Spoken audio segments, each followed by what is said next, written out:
ଯାହା କୁହ ଏ ସ୍ୱପ୍ନ ନା ମନକୁ ଦେଇଯାଏ କେତେବେଳେ ଉଷ୍ମତା, ପୁଣି କେବେ କରେ ଆନନ୍ଦିତ ଆଉ ଆନ୍ଦୋଳିତ। ସେଥିପାଇଁ ତ ଏ ଅତୀତର ସ୍ୱପ୍ନ ମୋର ଟିକେ ଶୀତର ନିଆଁ ପରି,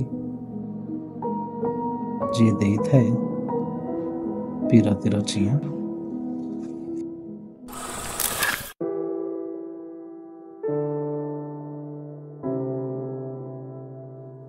ଶୀତର ସକାଳେ ଶୋଇଥିଲି ମୁଁ ଗରମ ଚାଦରଟେ ଘୋଡ଼ି, ମନେ ଆଶା ଥାଏ ଉଠିଲେ ଟିକିଏ ମିଳନ୍ତା କି ଚା ମୁଢ଼ି।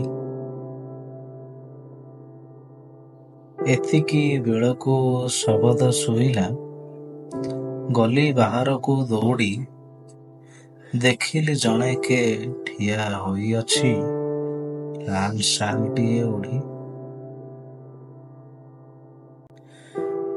ଶୀତରେ ଜଳୁଛି ଧିକି ଧିକି ନିଆଁ, ଜାଗେ ମୋ ପିରତି ଚିଆଁ। ମନେ ଉଙ୍କି ମାରେ ଅନେକ ଯେ ପ୍ରଶ୍ନ, କେବେ ଲାଗେ ପୁଣି ଇଏ ମାୟା।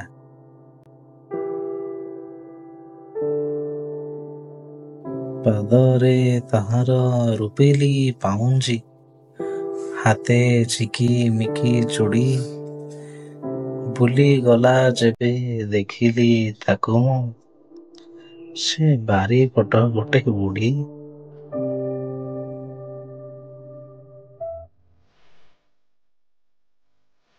ସକାଳୁ ଆସିଛି ବିକିବାକୁ ସେ, ଏଇ ଟିକେ ବରା ପିଆଜି ପକୁଡ଼ି।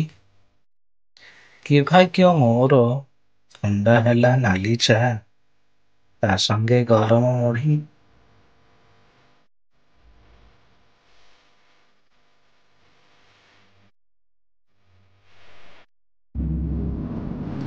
ସାନ ଭାଇ ଆସି ଚାଦର ଟାଣିଲା, ଲାଗିଲା ଭାରି ଯେ ଶୀତ।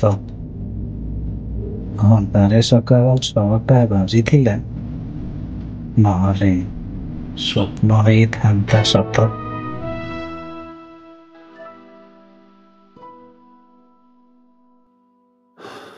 ଯାହା ହେଉ ମୁଁ ଜଞ୍ଜାଳରୁ ହେଲି ମୁକ୍ତ।